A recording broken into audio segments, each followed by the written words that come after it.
UPSC की journey में किन किन बातों का विशेष ध्यान देना होता है, सारी की सारी जानकारी इस वीडियो के माध्यम से होने वाली है। सर बहुत बहुत स्वागत है आपका और बधाइयाँ। अपने बारे में बताएंगे सर, कौन सा मेरा नाम प्रिंस है और मैं उत्तर प्रदेश के मेरठ जिले का निवासी हूँ और यूपीएससी में मेरा तीसरा प्रयास है, तीसरा ही इंटरव्यू है। अच्छा। और मेरा ऑप्शनल यहाँ पर PSI आ रहा है और माध्यम मेरा हिंदी मीडियम, तो हिंदी मीडियम से है। बहुत बहुत बधाइयाँ आपको, क्योंकि जो हिंदी मीडियम का जो रिजल्ट रेशियो देखने को मिलता है, छात्रों के बीच में डिमोटिवेशन रहता है। आपका ये कैसा आज का इंटरव्यू रहा और छात्रों के लिए क्या कहना चाहेंगे आप? जी, इंटरव्यू कुछ हद तक ठीक रहा है मेरा। कुछ एक क्वेश्चन थे जो मेरे से नहीं बने, उनके लिए मुझे सॉरी भी बोलना पड़ा है। जी। तो मैं एक सजेशन यहाँ देना चाहूँगा कि सॉरी बोलते वक्त आपको नर्वस भी नहीं होना चाहिए जी। एक मोटिवेशन, एक आपके चेहरे पर वो कॉन्फिडेंस भी होना चाहिए। अच्छा, कहाँ से ज़्यादातर सवाल रहे आपके लिए पूछे गए?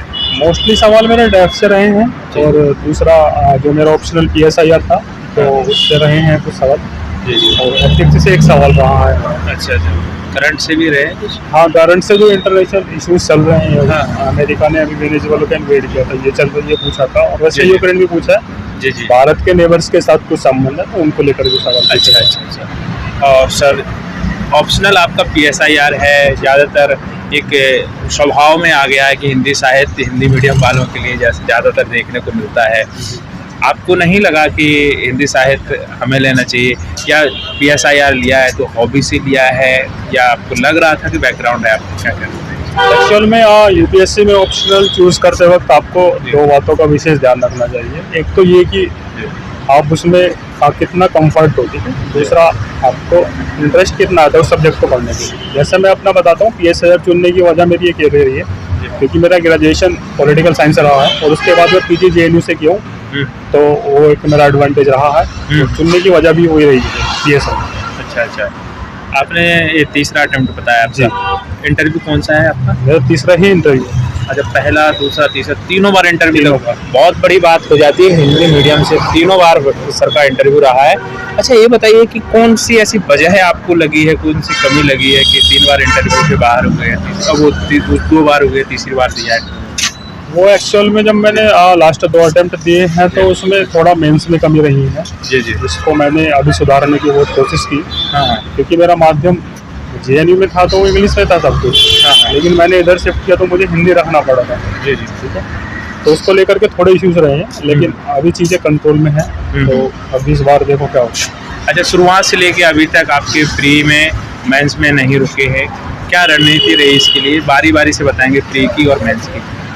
जी, आप प्रीलिम्स के लिए आपको डेडिकेटेड होकर पढ़ना पड़ेगा। तो प्रीलिम्स जैसा कि फैक्चुअल आजकल अगर आप आज के समय में देखते हैं तो थोड़ा डाइसी होता जा रहा है प्रीलिम्स, तो उसको लेकर के आप फैक्चुअल चीज़ों को जितना पढ़ोगे उतना अच्छा रहेगा। ठीक है जी। और प्रीलिम्स से पहले आपको एक फाउंडेशन बना लेना चाहिए। ठीक है जी। अब जिसको मेंस के लिए बोलते हैं, ठीक है। आप मेंस अगर तैयार अच्छे से कर लेते हैं तो एक आपको एडवांटेज देगा। दिसंबर तक आप मेंस कीजिए और जनवरी से आगे का जो समय बचता है आपके लिए उसमें प्रीलिम्स को फोकस कीजिए। अच्छा। हाँ, CSET को बिल्कुल भी उसमें हल्के में मत लीजिए। अच्छा। क्योंकि मेरा SSC था तो मैं थोड़ा अगर उसमें ना भी करता तो मैं इतना था कि मैं उसको क्वालिफाई कर जाता हूँ। अच्छा, SSC? हाँ, साथ में SSC का भी मैंने पहले दिया है 2020 का अटेम्प्ट किया अपने 20 का दिल्ली पुलिस के लिए। अच्छा, CPO का। अच्छा।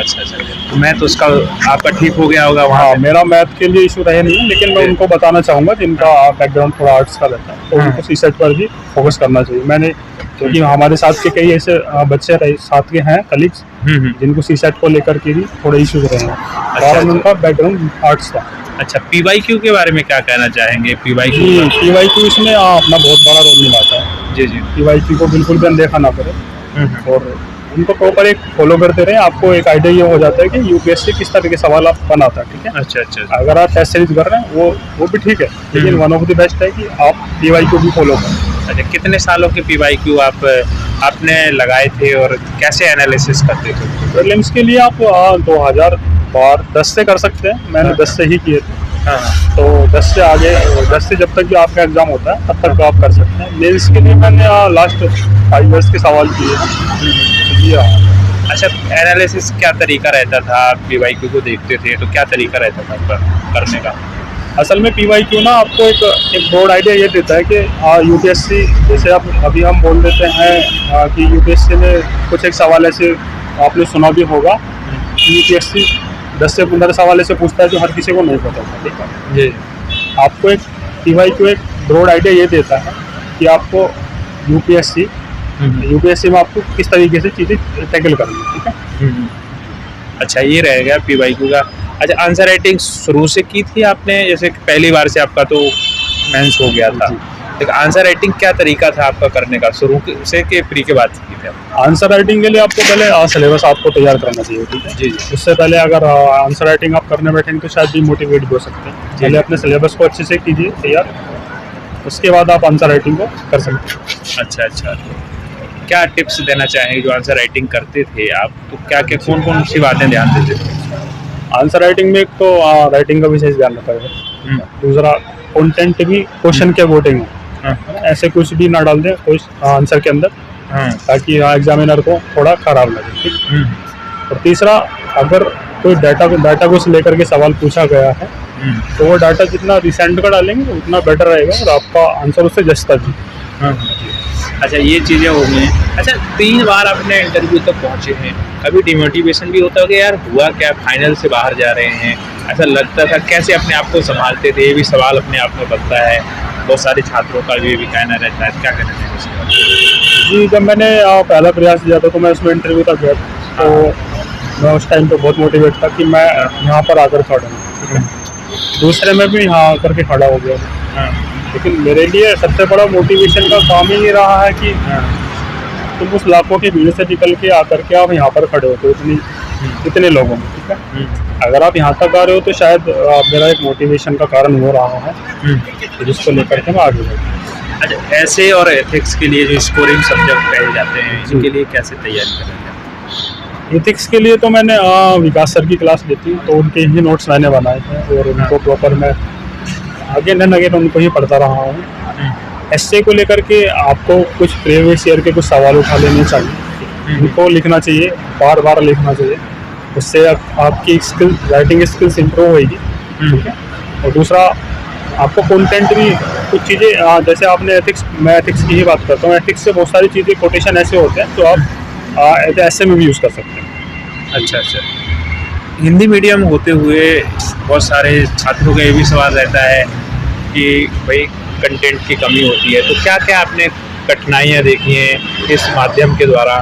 क्या ऐसा लगा है कि कभी ना कभी इंग्लिश मीडियम से और हिंदी मीडियम में इतना अंतर देखने को मिला है, कंटेंट को लेकर है कि कुछ और भी बड़ी समस्याएं हैं? हाँ जी, मैंने इसके बारे में सुना है कि पहले कंटेंट को लेकर के इश्यूज रहे हैं। तो अभी आपको हिंदी मीडियम वालों को विशेषकर 2-4 बातों का ध्यान देना चाहिए। जैसे आजकल दुनिया AI की तरफ बहुत अग्रसर है, ठीक है। ChatGPT जैसा एक है चीज़, है ना। अगर आप सिविल सर्विस की तैयारी कर रहे हैं, समय भी बचाना चाहते हैं, तो आप उसका अच्छे से प्रयोग कीजिए, ठीक है। आप इंग्लिश से डरिए मत, क्योंकि अगर आप आज डर रहे हो, कल आपको सर्विस में जाना है, तो आपको वहाँ पर भी जाकर इंग्लिश सीखनी है। तो इसलिए धीरे धीरे आप उस तैयारी में रहकर ही आपको न्यूज़पेपर पढ़ने की हैबिट थोड़ी डालनी चाहिए इंग्लिश के लिए, ठीक है। हाँ, मैं मानता हूँ थोड़ा हिंदी मीडियम के कंटेंट को लेकर इशू है, अगर आप इंग्लिश के कंटेंट को भी फॉलो कर सकते हैं तो उसको भी देखिए, कोई इशू नहीं। अच्छा, आपने करंट अफेयर्स की बात की, तो करंट अफेयर्स को कैसे कर रहे थे? करंट अफेयर के लिए मैं न्यूज़पेपर फॉलो करता था, इंडियन एक्सप्रेस, और एक इंस्टीट्यूट की मैगजीन फॉलो करता था, तो मैंने 2 चीज़ की थी। अच्छा, न्यूज़पेपर इंडियन एक्सप्रेस करते थे, आपको प्रॉब्लम नहीं हुई होगी या हुई होगी? इंग्लिश में जब हम पढ़ते हैं तो बहुत सारी चीज़ें समझने में प्रॉब्लम होती है हिंदी मीडियम के छात्रों को, तो उनके सवाल थे कि कैसे उसको न्यूज़पेपर को हम पढ़ें, कैसे उसको समझें, क्योंकि शुरुआत में ये प्रॉब्लम्स क्रिएट होती हैं। हिंदी मीडियम वालों के लिए न्यूज़पेपर पढ़ने का तरीका ये हो सकता है कि यूट्यूब पे बहुत से लोग मैं देखता हूँ कि वहाँ पे एनालिसिस कराते हैं डेली न्यूज़पेपर का, आप उनको फॉलो कर सकते हैं प्रॉपर, ठीक है। वो एक आपको आइडिया दे देंगे कि एक न्यूज़पेपर को कैसे कवर करना चाहिए, ठीक है। वहाँ से आपको एक रीडिंग स्किल्स आपकी अच्छी हो जाती है, क्योंकि एक आर्टिकल को आप, अगर मैं आपको बोलूँ कि कल से आपको इंडियन एक्सप्रेस पढ़ना, तो शायद आपको नहीं आएगा समझ में, ठीक है। एक आप पर्टिकुलर कोई भी एक अच्छा सा यूट्यूब चैनल जो आपको अच्छे से एनालिसिस देता हो न्यूज़पेपर को, वो आप फॉलो करिए, तो वहाँ से आपको आइडिया मिल जाता है। अच्छा, जैसे आपने बोला था अभी दिसंबर के बाद हम प्री के लिए पूरे डेडिकेटेड हो जाते हैं, तो अब 2026 का जो पेपर आ गया है प्री का, उसके लिए क्या कहना चाहेंगे, कुछ बातें जो बताना चाहेंगे? अभी आप प्रीलिम्स को लेकर के आप पूरा अच्छे से फोकस कीजिए, क्योंकि जनवरी भी आधा निकल चुका है। और सुसाइड को बिल्कुल भी मत छोड़िए, और आपने प्रीलिम्स को लेकर के जो भी आपने आपके शॉर्ट नोट्स तैयार किए हैं उनको पढ़ते रहिए। दूसरा करंट अफेयर को प्रॉपर वे में पढ़ते रहिए, एक्चुअल डाटा है वो भी पढ़िए, तो आपको हो जाएगा। अच्छा, एक मैसेज देना चाहें, मैसेज दीजिए बच्चों के लिए। जी, यूपीएससी एक मैराथन है, ठीक है। आप उसको खरगोश की चाल से नहीं जीत सकते, आपको एक कछुए की तरह ही चलना पड़ेगा, ठीक है। छोटे छोटे टारगेट्स आप बनाइए और उनको पूरा करिए धीरे धीरे, शायद आपको चीज़ें आसान लगने लगेंगी और आप एक दिन उसको अचीव भी कर सकते हैं। ठीक है सर, ऑल द बेस्ट।